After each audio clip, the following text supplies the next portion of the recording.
肖战在《藏海传》第26集里面的每一帧，都将会成为别人问这个演员演技怎么样的时候最有力的佐证。雪中独行的这一场戏，是我目前为止今年年度最佳。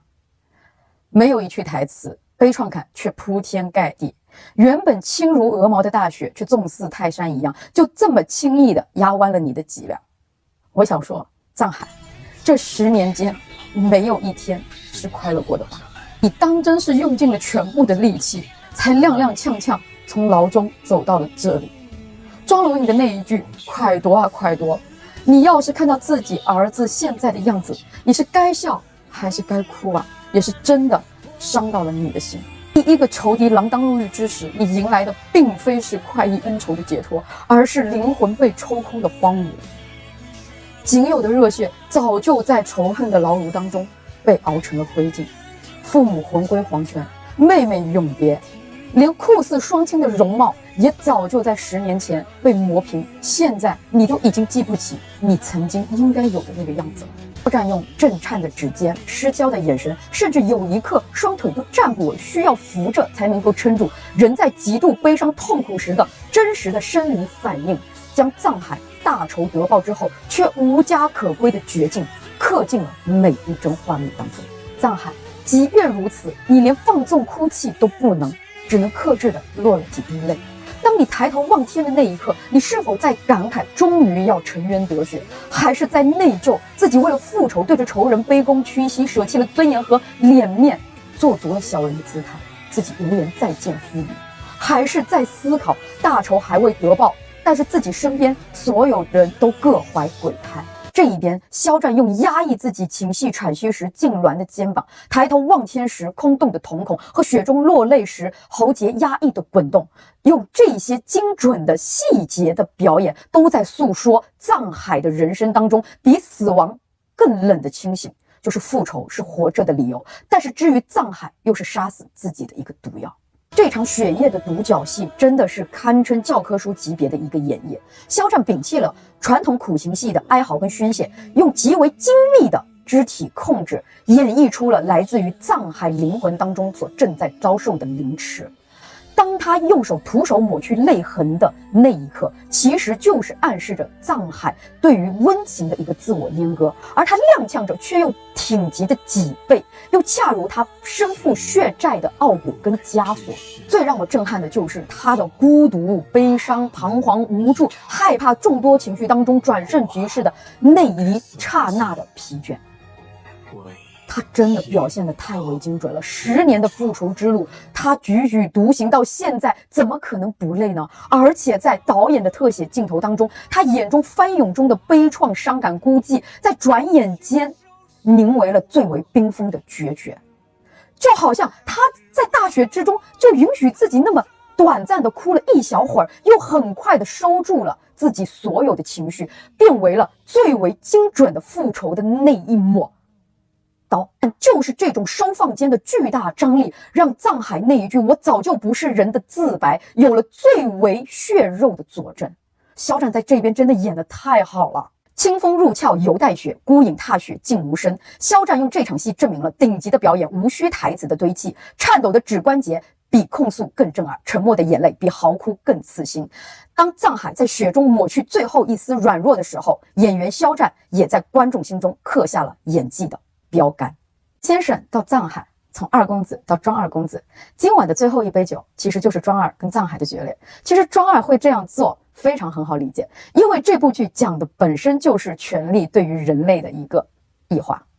庄二他本身就是平津侯的儿子，就像他所说的，他一旦尝到了权力的滋味，他就已经停不下来了。所以他跟藏海说第3个人是冬夏女王，真的太好理解了。因为一个武状元已经没有办法去满足他膨胀的野心了，他需要军功来光耀门楣，他需要用军功来向全天下证明自己并不比别人差，特别是向他的父亲平津侯去证明他之前的选择都是错的，只有他庄之行才能光耀庄家的门楣。至于藏海为什么要在狱中自曝身份，最大的目的其实就是为了平津侯造反。因为就像平津侯所说，目前的这个罪名真的不够置他于死地，所以藏海要让他意识到他已经没有任何退路可言了。以为是幕僚的他其实是世仇，而自己以为可以依靠的二儿子，结果其实并不可靠，朝中更是无人相帮。甚至皇帝早就有要让他死的一个想法，只差一个幕后推手。所以对于平津侯来说，他目前能做的就是孤注一掷，自死地而后生，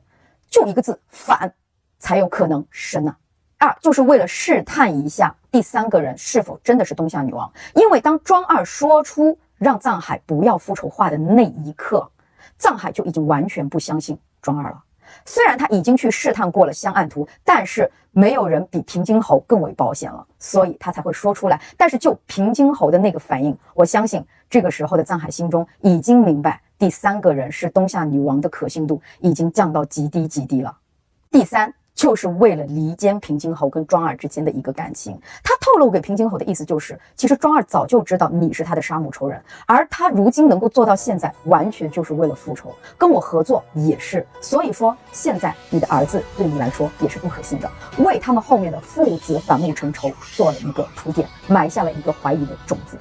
其实今天晚上除了雪中独行的那一场戏非常的棒之外，这段狱中的戏也是相当的精彩。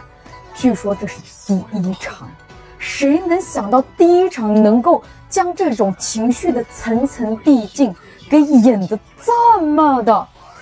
令人带入，特别是最后这一句你只有黄泉路的那一刻，整个阴湿跟疯批感完全出来了。我只想说，肖战能够走到今天，他就是藏海本海这个角色，没有人演得了，除了他之外，也没有人能演得出，除了他之外，这个角色就是他塑造出来的，除了他，没有人可以代替。我这也就明白了，为什么导演一定要让他来演藏海这一个角色。真的太绝太顶了。然后我想说，我不封太子了，为什么呢？因为咱们的《藏海传》好看的永远都是下一集。今天晚上这一段真的是太牛了，我还没有看完就忍不住来跟大家分享。我不知道大家有没有想明白，为什么蒋襄突然间发难？其实这就是藏海所用的一个计谋，因为他太知道蒋襄这个人对于侯府主母和庄知府、侯府嫡子位置的一个执念了，所以在庄之行拿下了武状元之后，他直接就去跟平津侯说了这样的一个事情，就戳到了蒋襄的一个痛点之上。而此之下，平津侯又在侯府大宴宾客。而这边蒋襄在祠堂发现了沈婉的牌位，并且发现是以平妻之名入了族谱之后，整个人的心态就已经崩溃了，所以才会大闹宴会。藏海之所以要设这么一个局的原因，就是趁平津侯的病要他的命。因为当时知道蒯家灭门的人，除了几个主谋之外，其他参与的人都已经全部死完了，所以这件事相当于一个死无对证。但是他卖爵玉官这个事情，蒋襄可是全程让人盯着的，证据十足，逃都逃不掉。蒋襄现在落得如此地步之后，不建议拉着平津侯一起下去，这才是藏海让平津侯将沈婉的牌位放到祠堂，并且入族谱的最根本的原因。当然，除了这个目的之外，他这件事情也是一箭双雕。他另外一个目的就是让庄二对他更死心塌地。庄二的心结其实就是他的母亲，而这一件事，我们说藏海也是办到了庄二的一个心坎子里。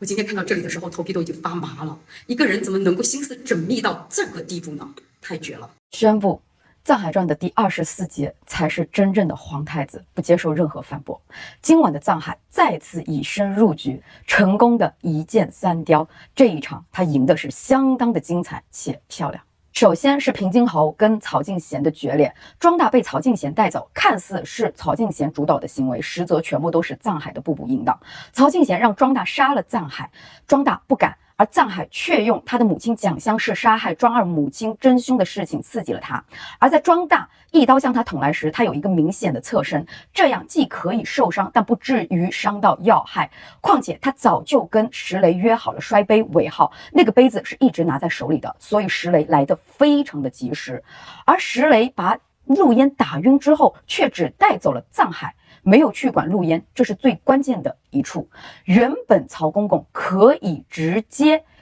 不伤害庄大留着以后还有用的。但是陆淹醒来之后，他必定会回去禀报曹敬贤，藏海被救走了，没有死，那他肯定就是会去跟平津侯报信的。那一旦跟平津侯报信了，如果说曹公公还想要鬼洗的话，他就必须先下手为强，那他就必须要拿捏平津侯的一个把柄，而这个时候庄大就是那个最好的把柄。至此，平津侯跟曹敬贤的决裂才到了绝无转圜的一个余地。看到曹敬贤用当初平津侯对待蒯多一家的招数来对付平津侯的那一刻，我心里是真的又爽，但是又心痛。爽的是想要叹一句：因果报应，轮回不爽。你当初造的孽终将回到你自己的身上。但是当镜头转到藏海的那一刻，我却无比的心疼他这么多年的一个隐忍、一个付出、一个挣扎。第二，顺利的扶庄二上马。很多人都奇怪，平津侯都已经怀疑藏海了，为什么还会放过他？因为这边藏海用的就是阳谋，所以说平津侯只怀疑了庄大的跌落跟庄二的冉冉升起当中有藏海的一个手笔，他压根就没有怀疑过鬼洗的事情。因为藏海在通过庄大利用鬼洗进一步挑起平津侯跟曹敬贤争斗的时候，他的措辞是相当的严谨且谨慎的。他先说了是在找鬼洗，而当庄大问他东西在哪的时候，他说的是东西在侯府的财库。他事后完全可以以酒后醉言辞模糊不清来推卸自己其实说的是铜鱼在侯府的财库。平津侯的视角里，自己让藏海找鬼洗是事实，庄大偷走了有关于鬼洗的东西是事实，设宴刺伤藏海也是事实，被曹敬贤威胁背刺自己更是铁板钉钉的事情。所以在有关于鬼洗的事情上，他没有任何可以去质疑藏海的一个余地。庄大废了已成定局，庄二作为冉冉升起的新星，以后必将是要承接侯府的。一切已成定局的情况下，已经没有再去纠结这两个人的起跟落中间有没有藏海的手笔的一个必要了。更何况他目前最重要的就是要解决自己跟曹敬贤之间的一个斗争，让侯府安然的度过这个阶段。而藏海作为一把侯府的刀，还是好用的刀，必将是要留下的。所以这一切都是阳谋，就是死局，由不得你接不接受，你必须接受。第三，利用这个冬夏的质子跟鬼洗，将水搅得更浑，引真正的第三方现身。其实从他打晕了香案图，然后交给石磊所说的那一句按计划行事，我们就可以知道，从一开始他就没有打算对于冬夏质子怎么样，而是要借助冬夏质子的这个身份去引出真正的背后的一个势力，来离间拥有铜鱼的三方，并且坐实这个鬼洗曾经就在侯府，但是被冬夏的质子偷走了。而质子失踪，鬼洗现世会引得多方的一个异动。当这个水更浑的时候，对于藏海来说就是更有利的时候。很多人都问，为什么当时在财库的时候他要烧了自己父母的人皮藕？很简单，平津侯是知道这边有蒯多夫妇的人皮藕的。事后清点的时候，如果灰烬当中没有出现这两个人的人皮藕的一些东西的话，那平津侯是不是就知道了有第四方势力进入了呢？那这个时候他的计划就会被打破，所以他没有带走。关于藏海到底知不知道冬夏质子是香案图的这个事情，我在心理上是比较倾向于他是知道的。因为那一天从水道回来之后，他的笑以及第二天去整楼的这个行径，在我看来就比较奇怪。更何况香案图那一天特地约他在平津侯府设宴的那一天出去，以藏海的一个心性，他很难不起疑。只是他没有那么的确定，所以说在财库扯下那个面罩的时候，他真的不是演的，他是真的有在吃惊的，因为他的感性上希望他不是。何况仇人查证至今只有第三方久久没有任何消息。但是根据曹敬贤跟平津侯的一个等级来看的话，第三方的势力跟他们差不多，要么就是比他们高。但是铁面人这边能够掌握曹敬贤跟平津侯的一个消息的话，那对于第三方不可能一无所知。所以说藏海一直是对自己的高明师傅还有铁面人这边是持有怀疑的。而这一次把香案图带走，其实也有可能是顺势而为，把它作为第三方的一个明面的棋子，用来迷惑铁面人跟高明。未尝可知呢？不知道为什么，看着今晚的一切落幕，我并没有觉得爽，反而深深地心疼起了这个独自走在复仇路上的人。藏海深藏的暗涌与礁石，深藏是他的生存法则，也是他的武器。他人如其名，他必须藏，才能避开曹敬贤、平津侯这些虎视眈眈的目光，才能在仇人的眼皮子底下布局。他的藏从来都不是怯懦，而是极致的隐忍和算计。每一次的示弱，就好像他在平津侯面前丝滑的下跪；每一次的顺服，就如同今天答应香案图的邀约，背后都是精密的推演。他就像深海，表面平静甚至温柔，深处却是冰冷高压和潜藏的复仇的执念所翻起的致命的漩涡。同时他也是顺势而为的顶级棋手，他极少主动强攻，而是敏锐地捕捉局势的缝隙，对手的弱点。比如说曹庄之间的猜忌，庄二的贪婪，借力打力，四两拨千斤。他深谙人性，善于利用他人来达到自己的目的。